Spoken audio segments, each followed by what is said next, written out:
Сәлем достар, сіздермен бүгін сүзбелі сырниктер дайындаймыз. Ол үшін бізге 2 жұмыртқаның сарысы, шым-шым тұз, 2 ас қасық ұн және 80-100 грамм шамасында қант қажет болады. Ең алдымен жұмыртқаның сарысын қосамыз. Содан кейін тұзымызды қосамыз. Содан кейін қантты қосып, барлығын жақсылап араластырамыз. Бұл жерде ең бастысы, біздің сүзбеміз қатты майлы болмау керек және сулы болмау керек. Егер сулы болған болса, онда сүзгіден өткізу керек болады.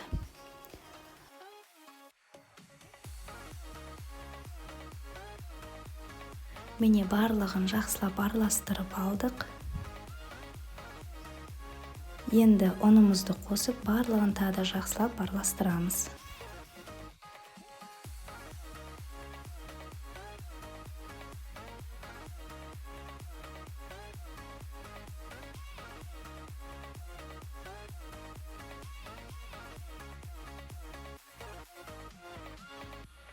Ендігі кезекте сырниктерімізді пішінге келтіріп бастаймыз. Сүзбелі массамыз қолымызға жабыспас үшін қолымызды сулап аламыз.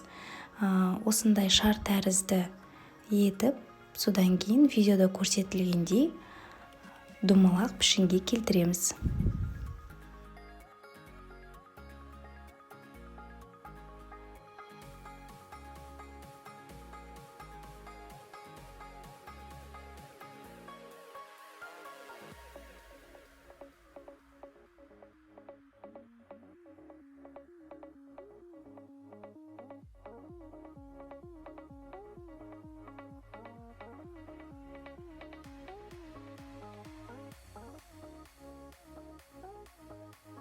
Содан соң орташа қызып тұрған майда сырниктерімізді екі жағынан қуырып аламыз.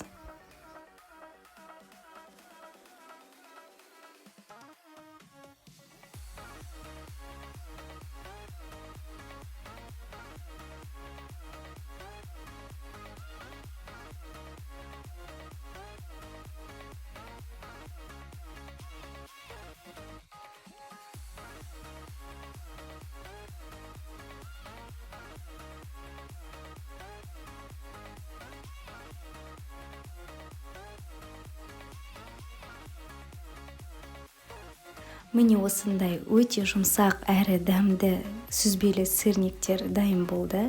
Дайындап көруге кеңес беремін. Менің каналыма жазылып, лайк басып, комментарий қалдыруды ұмытпаңыз.